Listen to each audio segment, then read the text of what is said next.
के तपाईले कहिले सोच्नु भएको छ पानी त राम्रो हो तर अति धेरै पानी पिउनु पनि कहिलेकाहीँ हानिकारक हुन सक्छ। Yes, drinking too much water can actually be dangerous.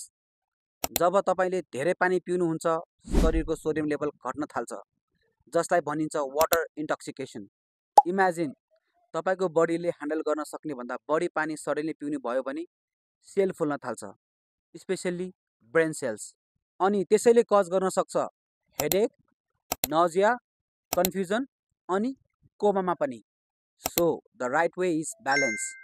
Simply एक दिनमा 2 देखि 3 लिटर पानी इनफ हुन्छ for most of the people.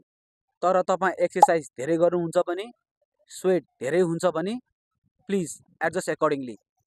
Remember, पानी जीवन हो तर अति धेरै भयो भने पोइजन पनि बन्न सक्छ।